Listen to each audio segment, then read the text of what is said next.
Welcome students.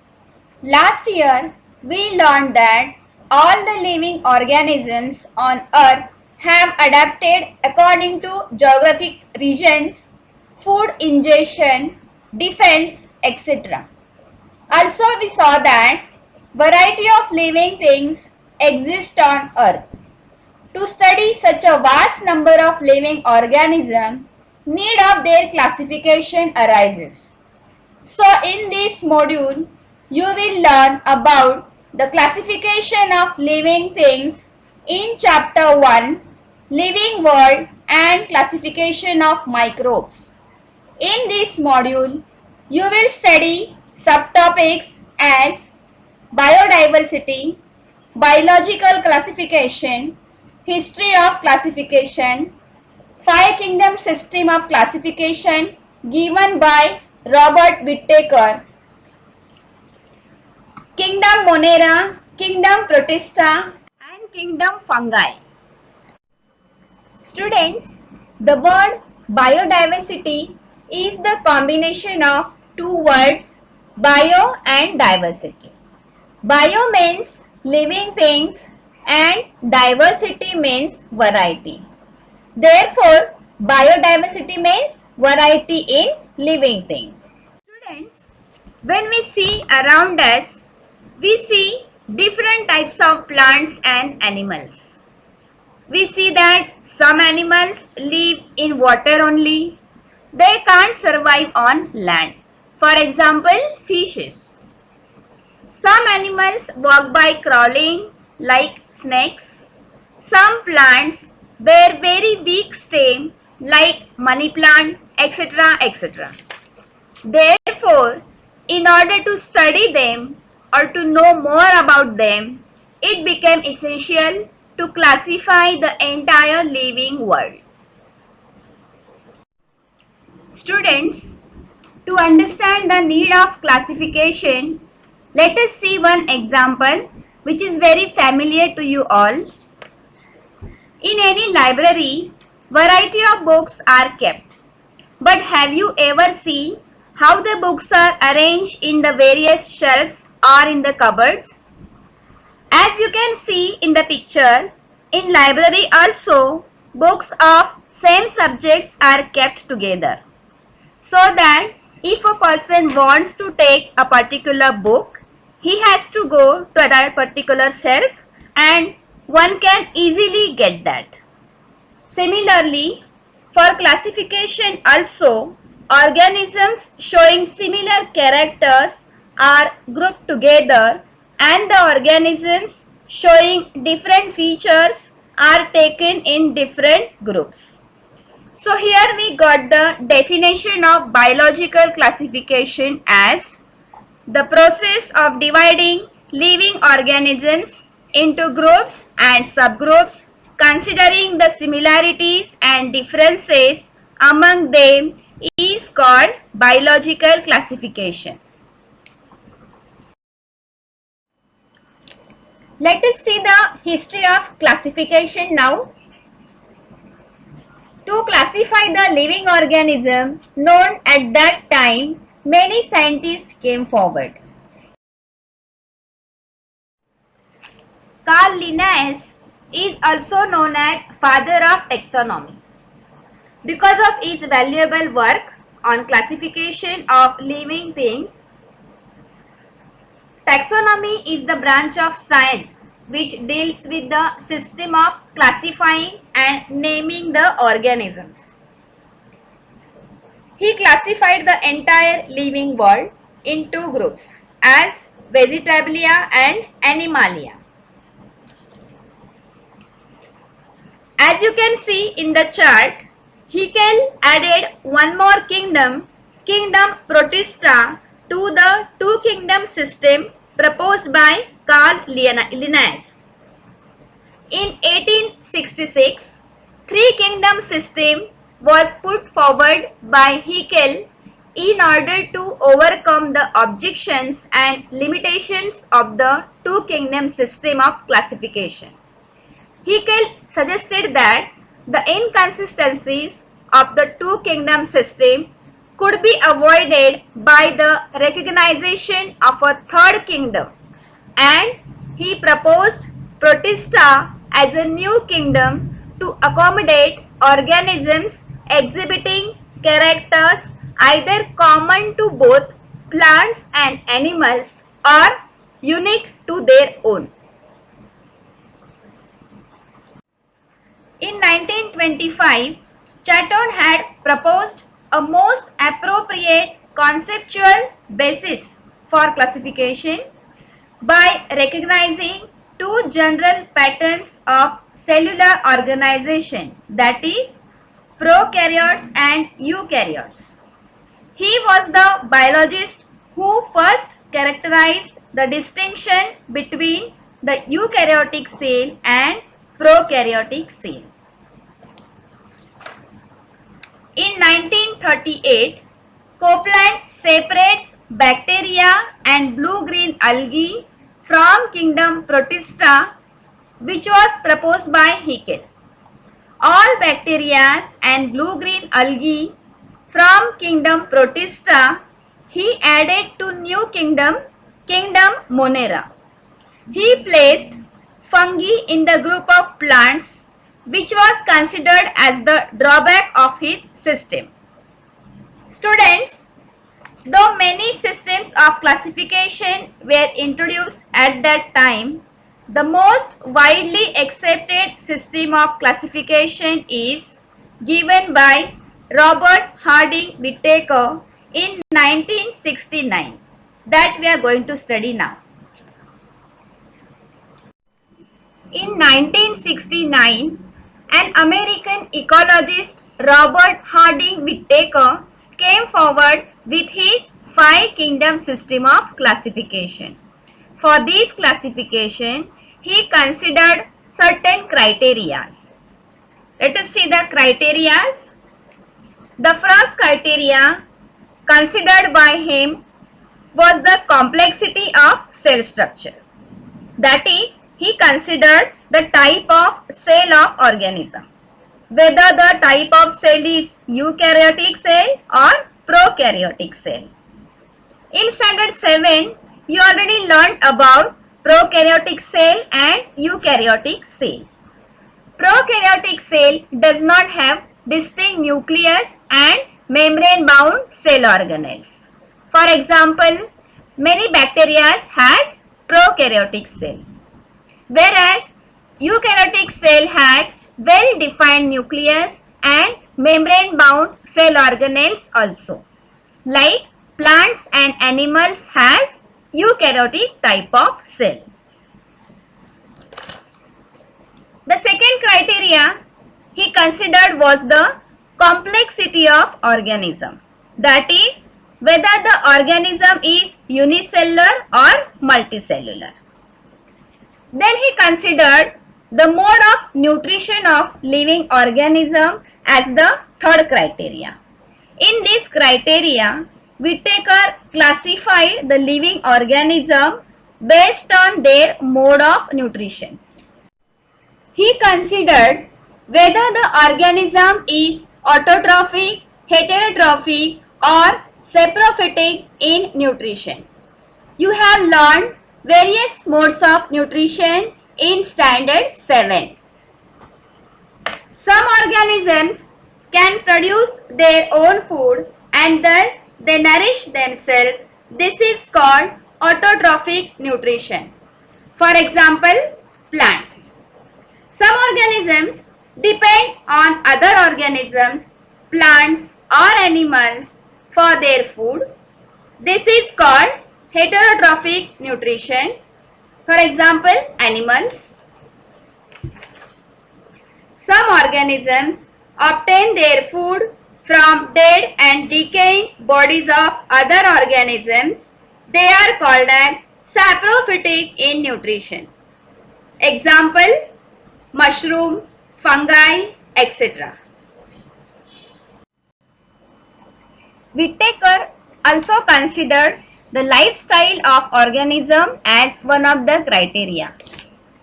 In this criteria, he took into consideration whether the organism is producer, consumer or decomposer. You have learned about producer, consumer and decomposer before also. Producers make their own food and they are also called as autotrophs. For example, plants. Consumers cannot produce their own food. They get their food from other organisms. For example, animals. Decomposers are some microbes which obtain their food by decomposing the dead bodies of organism or other material. For example, decomposers includes bacteria and some insects. Phylogenetic relationship was the last criteria considered by the Whittaker. In this criteria, he considered evolution of microorganisms from prokaryotic to eukaryotic cell and also from unicellular organisms to multicellular organisms. Let us have a look on the chart showing 5 kingdom system of classification given by Robert Whittaker. As you can see in the chart, under living organism, 2 major groups are made, that is prokaryotes and eukaryotes. Under prokaryotes, all organisms are unicellular, which all are taken under kingdom Monera. Let us move towards the second major group of living organism, that is eukaryotes. Under eukaryotes, there are 2 subgroups as unicellular and multicellular organism. As you can see in the chart, all eukaryotic unicellular organisms are taken under kingdom Protista. The second subgroup under eukaryotes is multicellular organism. Under multicellular organism, 3 subgroups are made. That groups are based on the mode of nutrition of organisms. All the decomposers which are also saprophytic in nutrition are taken under kingdom fungi. The producers which are also autotrophic in nutrition are grouped under kingdom Plantae. And the consumers which are also heterotrophic in nutrition are taken under kingdom Animalia. Whittaker give an important point of distinction among kingdom Fungi, kingdom Plantae and kingdom Animalia. He noticed that organisms in kingdom Fungi possess cell wall, but they can't perform photosynthesis. In kingdom Plantae, organisms has cell wall and they can perform the photosynthesis. In kingdom Animalia, organisms does not have cell wall. As you all learned in standard 7, presence and absence of cell wall is the important distinguishing point between kingdom plant and kingdom animals. As I mentioned in the beginning, in this module, we are going to study kingdom Monera, kingdom Protista and kingdom Fungi in detail. Let us start with the kingdom Monera. First, we will see one activity. For this activity, we need buttermilk, a glass slide, cover slip and a compound microscope. First, take a small drop of buttermilk on a slide. Carefully keep a cover slip on the drop. Observe it under high power of compound microscope. You will see moving small rod-like microbes called as lactobacilli. Lactobacillus is a bacteria responsible for production of lactic acid, which gives sour taste to the buttermilk. Lactobacillus and all types of bacteria are included in kingdom Monera. Let us learn some more characteristics of kingdom Monera. All the organisms in this kingdom are unicellular. Unicellular organism possess single cell as the body of the organism. As we all know, single cell cannot be seen with help of naked eyes. Therefore, we need microscope to see all types of bacteria. Organisms in kingdom Monera may be autotrophic or heterotrophic in nutrition. These organisms has prokaryotic type of cell. That is, the cell is without distinct nucleus and cell organelles. All the types of bacteria and blue-green algae are included in kingdom Monera. Students, please see the first picture carefully. I think this picture is very familiar to you all. You all might have seen this in the stagnant water. This green layer on the surface of water is nothing but the blue-green algae. Blue-green algae are actually the type of bacteria known as cyanobacteria. Excessive growth of this blue-green algae gives very bad smell to the water. Some species of this blue-green algae are also capable of producing toxins. Water affected by this blue-green algae may not be suitable for drinking and agricultural use also. Contact with such affected water may cause diseases like vomiting, diarrhea. In second picture, some other organisms from kingdom Monera are shown. Streptococcus pneumoniae, Clostridium tetani, Treponema pallidum, Vibrio cholerae, Staphylococcus aureus, Legionella pneumoniae, Clostridium botulinum, Salmonella typhi. These are the some organisms from kingdom Monera. As you can see in the chart, certain names of diseases are the part of the name of some microorganisms. For example, Streptococcus pneumoniae can cause pneumonia. Clostridium tetani is responsible for tetanus. Vibrio cholerae is the bacteria mainly responsible for cholera.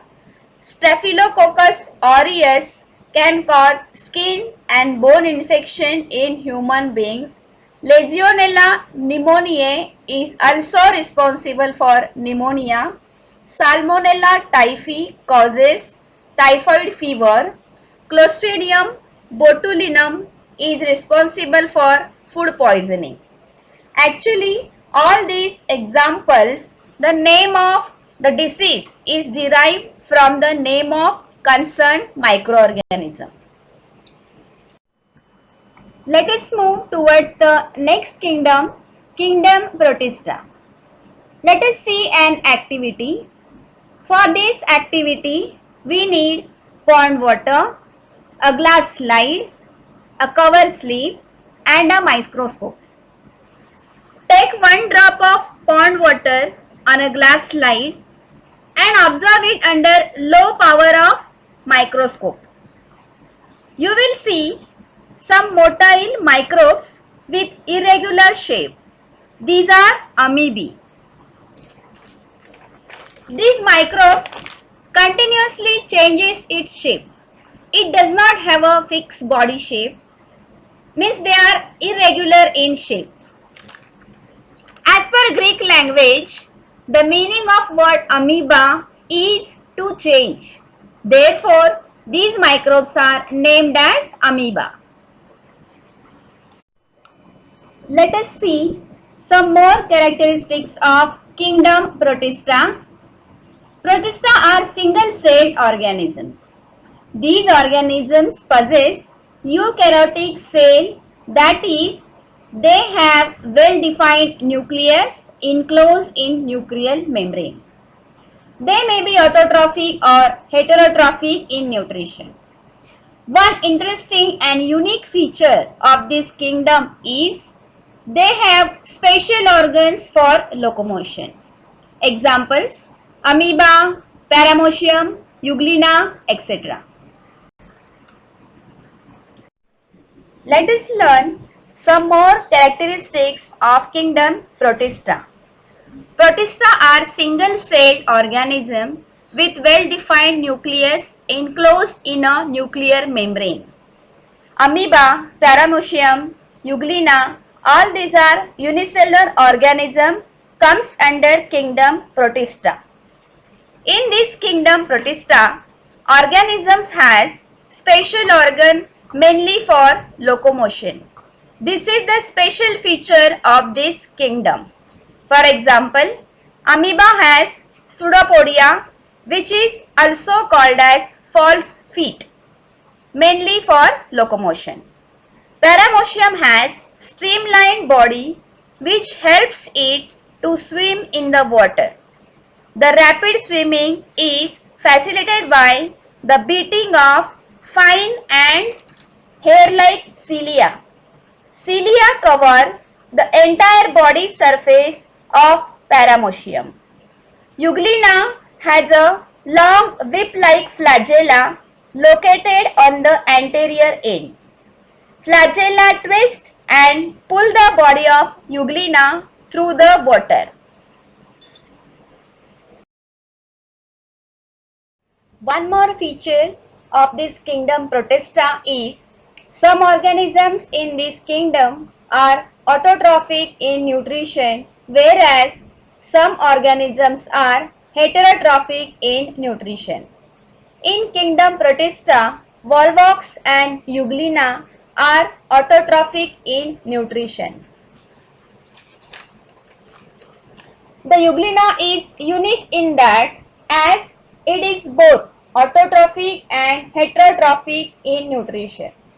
As you can see, several rod-like green colored structure throughout the body of euglena are nothing but the chloroplast. Chloroplast within the body of euglena trap sunlight and then it is used for photosynthesis.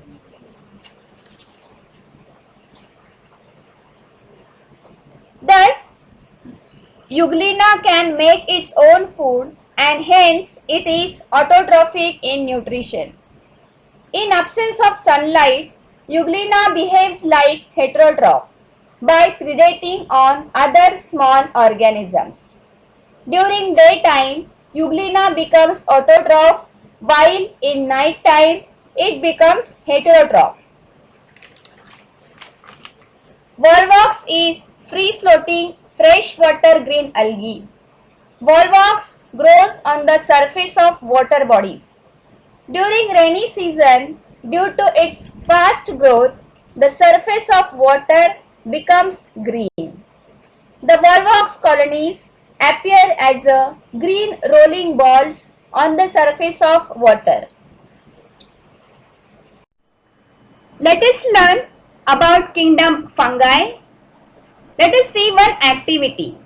For this activity, take a moist piece of bread, keep it in a container with lid for 2 to 3 days. After 2 to 3 days, a fine cotton thread-like stuff is found growing on the surface of the bread. Prepare a temporary mount of few threads from this culture and observe it under the microscope. You will see the structure of fungi as shown in the picture. The main body of fungi is made up of fine branched, usually colorless threads called as hyphae. Fungi reproduce asexually by producing spores. Sporangium forms on the sporangiophore. Spores gets produced in the sporangium. At maturity, spores comes out of the sporangium and gets dispersed by means of air. After that, it germinates to produce new hyphae. Each spore may develop into a new individual. Let us have a look on some important features of fungi. These are non-green eukaryotic heterotrophic organisms. Most of them are saprotrophs. They feed upon decaying organic material. Their cell wall is made up of tough and complex sugar called chitin. Some fungi are thread-like and many nuclei are present in the cytoplasm.